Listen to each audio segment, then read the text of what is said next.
Hello everyone, welcome to Mohali education. I am Neeta Gediya. आज के इस लेक्चर में जो टॉपिक हम कवर करेंगे that is non aligned movement.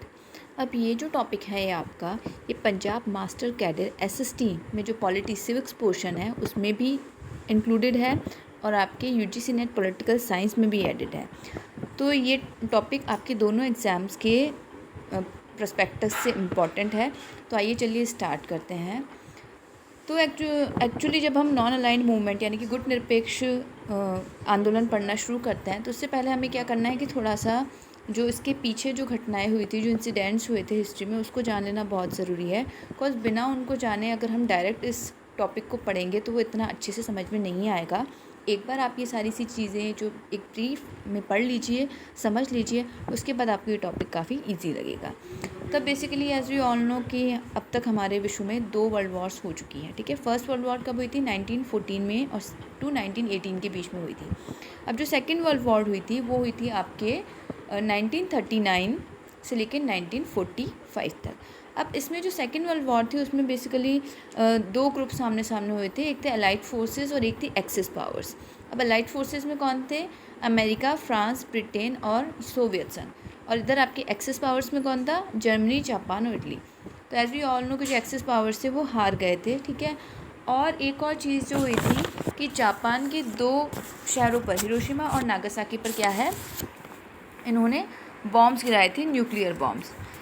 6 अगस्त 1945 को लिटिल बॉय नाम का बम जो गिरा था वो गिरा था हिरोशिमा में। और फिर 9 अगस्त 1945 को फैटमैन नाम का बम गिरा था, वो कहाँ गिरा था? आपके नागासाकी में। अब बेसिकली ये जो बॉम्ब्स उस टाइम पे इनकी जो कैपेसिटी थी वो 15 से 21 किलो टन की थी बस। लेकिन उसका इफ़ेक्ट आज भी वहाँ देखा जाता है कि अब भी जब वहाँ पे बच्चे पैदा होते हैं तो वो क्या है कि मतलब डिसेबल्ड बच्चे अभी भी वहाँ पे पैदा हो रहे हैं। तो अब जो हमारे पास एट प्रेजेंट जो कंट्रीज़ के पास जो न्यूक्लियर बॉम्ब्स हैं उनकी जो कैपेसिटी है वो सैकड़ों हज़ारों टन है। तो सोचिए कि अब अगर ऐसा कुछ होता है कि थर्ड वर्ल्ड वॉर होता है और जो ये न्यूक्लियर वेपन्स अगर यूज़ किए जाते हैं तो दुनिया को कितना नुकसान पहुंचेगा। सिर्फ 15-20 किलो टन के बॉम्ब्स ने आज तक तबाही मचाई हुई है, तो अब तो सैकड़ों हज़ारों टन की कैपेसिटी वाले बॉम्ब्स आ चुके हैं। ठीक है, अब क्या हुआ जब ये आपके सेकेंड वर्ल्ड वॉर जब ख़त्म हुआ तो उसके बाद क्या हुआ? कोल्ड वॉर एरा स्टार्ट हुआ। कब से? 1945 से लेकर 1991 के बीच में। अब बेसिकली इस कोल्ड वॉर एरा में क्या हुआ कि मतलब डायरेक्ट कोई वॉर हुआ नहीं। ऐसा सबको पता था कि अगर थर्ड वर्ल्ड वॉर होता है तो इस बार दुनिया को बहुत ज़्यादा नुकसान झेलना पड़ेगा। तो ये क्या सिर्फ कोल्ड वॉर एरा, लाइक दूर दूर से नहीं कहता कि लड़ना, सिर्फ मतलब कि क्या होता है कि शीत युद्ध जिसे कहते हैं, जिसमें लड़ाई झगड़े की पॉसिबिलिटी तो होती है, 2 या ज़्यादा पक्षों के बीच में तनाव रहता है, डर रहता है, ये लोग वेपन्स कलेक्ट करते हैं, लेकिन क्या होता है कोई वॉर नहीं होती, छुटपुट लड़ाइयाँ होती है, लेकिन कोई प्रॉपर जिसे कहते हैं ना कि एक फुल फ्लेज्ड वॉर जो होती है वो नहीं होती है। तो इसको क्या कहते हैं? हम कोल्ड वॉर कहते हैं। अब यहाँ से आपका कोल्ड वॉर का जो टॉपिक है अब स्टार्ट हो गया। अब क्या है, जब कोल्ड वॉर चल रही थी तो जो दुनिया थी या जो विश्व था वो 2 ध्रुव में बट गया था, 2 पार्ट्स में बट गया था। ठीक है, एक साइड था आपका यूएस अमेरिका और दूसरी साइड था यूएसएसआर। ठीक है, अब क्या हुआ कि ये जो आपके दोनों पावर्स थे इनके बीच में क्या हुआ? यूएस यूनाइटेड स्टेट्स और USSR union of Soviet socialist Republic. तो अब इन दोनों के बीच में क्या हुआ? कोल्ड वॉर स्टार्ट हो गया। वेपन्स कलेक्ट कर रहे हैं ये लोग, मतलब डर दिखा रहे हैं एक दूसरे को, मतलब टेंशन बहुत ज़्यादा क्रिएट की हुई है, लेकिन क्या है कि कुछ भी हुआ नहीं है। अब इन्होंने क्या किया? बेसिकली अपने कोएलिशंस, गठबंधन बनाने स्टार्ट किए। तो जो पहला गठबंधन बनाया गया वो था NATO, North Atlantic Treaty Organization, जो किसने बनाया था? यूएस ने बनाया था ऑन 4 अप्रैल 1949 में। अब जब नाटो बनाया यूएस ने तो उसी के अपोजिशन में, मतलब उसी के अपोजिट या उसी का मुकाबला करने के लिए वारसा पैक्ट लाया कौन? यूएसएसआर।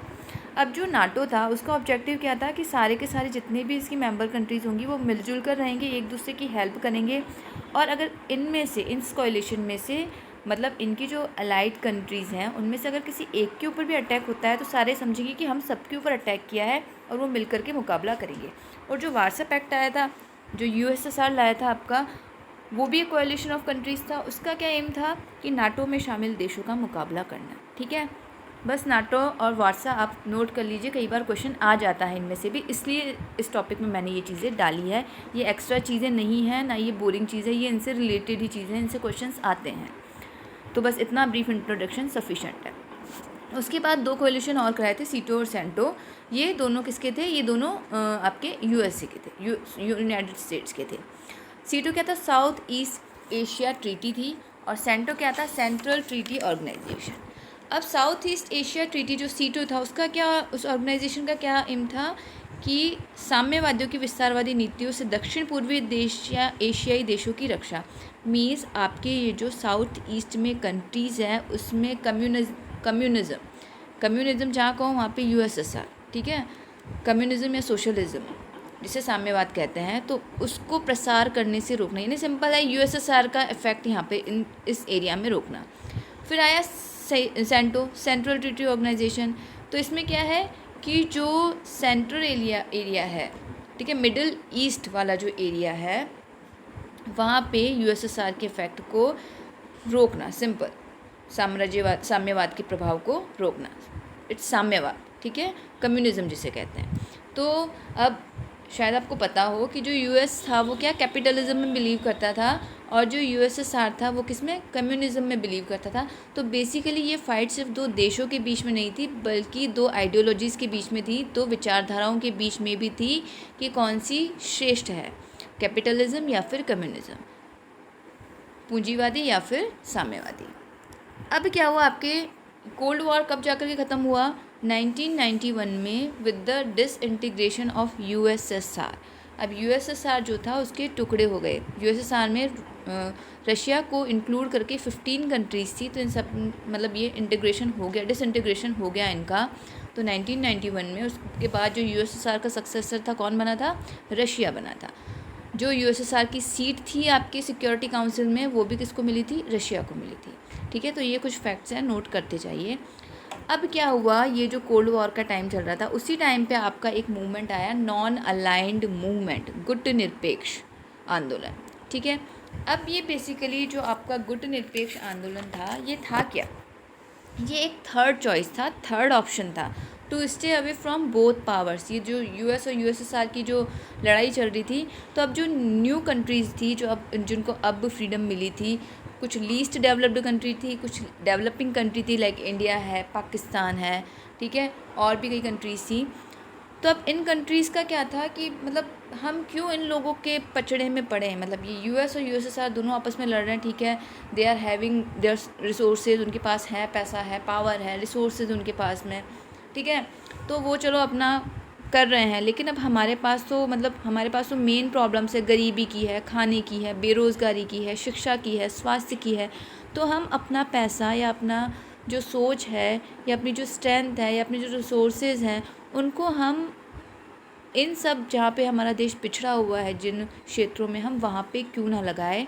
तो कुछ कंट्रीज़ ने डिसाइड किया कि हमें ना यूएस में मिलना है और ना ही हमें यूएसएसआर में मिलना है, हमें किसी की साइड में नहीं होना, हमें क्या करना है, थर्ड ऑप्शन, हमें न्यूट्रल रहना है, हमें साइड रहना है, हमें नहीं घुसना इन लोगों की लड़ाइयों के अंदर। तो अब इनके जो मेन लीडर्स थे वो कौन कौन थे, देख लीजिए, आ जाता है।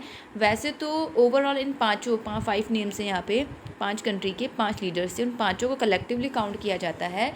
बट मतलब अब अगर आपसे पूछो तो आपको क्वेश्चन आएगा, आपका क्वेश्चन आ चुका है इनफैक्ट कई बार इस पे, कि कौन कौन से 5 लीडर्स थे या कौन कौन सी 5 कंट्रीज़ थी, ऐसे करके क्वेश्चन आता है, ठीक है। तो आप 5 लीडर्स के भी नाम आपको याद होने चाहिए और 5 कंट्रीज़ के भी नाम आपको याद होने चाहिए। तो अब वो कौन कौन सी थी, तो इसमें जो 3 मेन लीडर्स थे वो थे यूगोस्लाविया के जोसेफ ब्रोज टिटो, इंडिया के जवाहरलाल नेहरू और इजिप्ट के गमाल अब्दुल नासिर।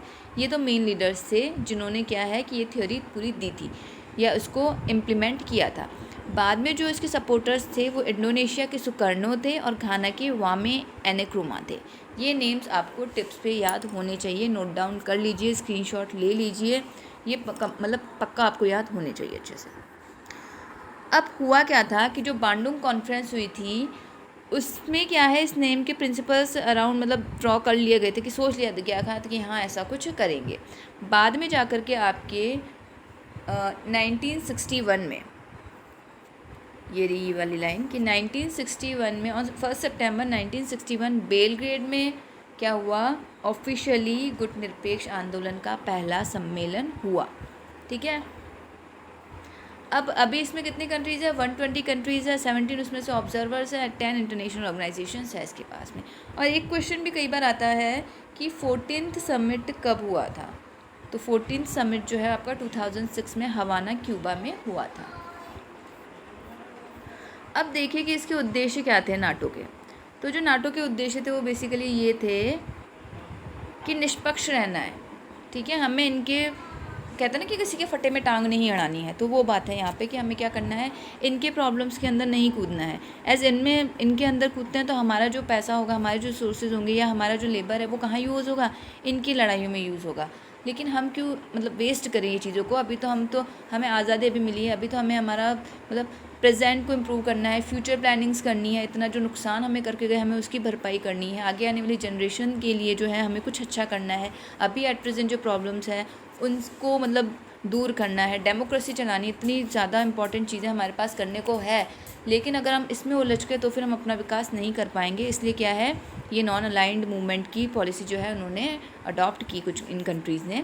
अब बेसिकली इसके उद्देश्य क्या थे, तो मतलब निष्पक्ष रहना, राष्ट्रीय स्वतंत्रता, हम स्वतंत्र हैं, किसी के अंडर नहीं है, सार्वभौमिकता, यूनिवर्सल है ये, क्षेत्रीय एकता, मतलब आप अपने जो एरिया में है आप यूनिटी के साथ रहिए, सुरक्षा, साम्राज्यवाद के अगेंस्ट है ये, उपनिवेशवाद के अगेंस्ट है, रंग भेद के अगेंस्ट है, विदेशी आक्रमण, सैन्य अधिकरण के विरुद्ध सुरक्षा प्रोवाइड करवाना क्या है, इनके ऑब्जेक्टिव है।